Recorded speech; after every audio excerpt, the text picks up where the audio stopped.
Hello hi ನಮಸ್ಕಾರ. ನೀವು ನೋಡ್ತಿರೋದು Naveen traveller Kannada. ನಾವು ಈಗ ಶಿವಗಂಗದಲ್ಲಿದ್ದೀವಿ. ಶಿವಗಂಗದಲ್ಲಿ ನಾವು ಟಾಪ್ ರೀಚ್ ಆಗಬೇಕಂದ್ರೆ ಎರಡೇ ದಾರಿ. ಒಂದು ನಾವು ಈ ಕಡೆಯಿಂದ ಹೋಗ್ಬೇಕಾಗುತ್ತೆ. ಬಟ್ ಈ ಕಡೆ ಹೆಂಗ್ ಹೋಗ್ಬೇಕಾದ್ರೆ ಹತ್ತೋದು ಒಂದೇ ಕಡೆ ಇರುತ್ತೆ, ಇಳಿಯೋದು ಒಂದೇ ಕಡೆ ಇರುತ್ತೆ. ತುಂಬಾ ಕಷ್ಟ ಇರುತ್ತೆ. ಬಟ್ ಇದಕ್ಕೆ ಇನ್ನೊಂದ್ ಕಡೆ ದಾರಿ ಇದೆ ಅಂತ ಹೇಳಿದ್ದಾರೆ. ಬಟ್ ಅದು ತುಂಬಾ ಚೆನ್ನಾಗಿಲ್ಲ. ದಾರಿ ಬಂದು ತುಂಬಾ ಕಷ್ಟ ಇರುತ್ತೆ. ಬಟ್ ಈಗ ನಾವೇನ್ ಸ್ಟೆಪ್ಸ್ ಹತ್ತಿದೀವೋ ಅದಕ್ಕಿಂತ ಇನ್ನೂ ಫುಲ್ ಟಫ್ ಆಗಿರುತ್ತಂತೆ. ದೊಡ್ಡ ದೊಡ್ಡ ಬಂಡೆ ಕಲ್ ಮೇಲೆ ಹತ್ತೋಬೇಕು. ನೀವು ನೋಡ್ಬೋದು ಎಷ್ಟು ದೊಡ್ಡ ಬಂಡೆ ಇದೆ ಇದು ಬಂದು. ಬಟ್ ಇಲ್ದ್ರಲ್ಲಿ ಬಂದು ಚಿಕ್ಕದಾಗಿ ಅಷ್ಟು ಸೂಪರ್ ಆಗಿ ರೆಡಿ ಮಾಡಿದ್ದಾರೆ, ಸ್ಟೆಪ್ಸ್ ತರ ಮಾಡಿ ಆ ಕಡೆ ಈ ಕಡೆ ಕೈ ಹಿಡ್ಕೊಳಕ್ಕೆ. ನೀವು ನೋಡ್ಬೋದು ಸ್ಟೆಪ್ಸ್ ಎಲ್ಲ ಬಂದು ತುಂಬಾ ಚಿಕ್ಕದಾಗಿದೆ. ಬಟ್ ಮೇಲ್ಗಡೆ ಬಂದು ರೂಚ್ ಆದ್ಮೇಲೆ ತುಂಬಾ ಸೂಪರ್ ಆಗಿದೆ ಟಾಪ್ ಪ್ಲೇಸಸ್ ಬಂದು. ಅದೇ ತರನೇ ಮಿಸ್ ಮಾಡಿಲ್ಲ ನಮ್ಮ ಚಾನಲ್ ಲೈಕ್ ಮಾಡಿ, ಶೇರ್ ಮಾಡಿ ಮತ್ತೆ ಕಮೆಂಟ್ ಮಾಡಿ.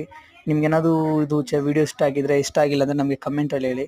ಅದು ಇಲ್ಲದೆ ನಾವು ಟಾಪ್ ರೀಚ್ ಆದ್ಮೇಲೆ ನೋಡ್ಬೋದು ಎಷ್ಟು ಸೂಪರ್ ಆಗಿದೆ ಪ್ಲೇಸಸ್ ಬಂದು.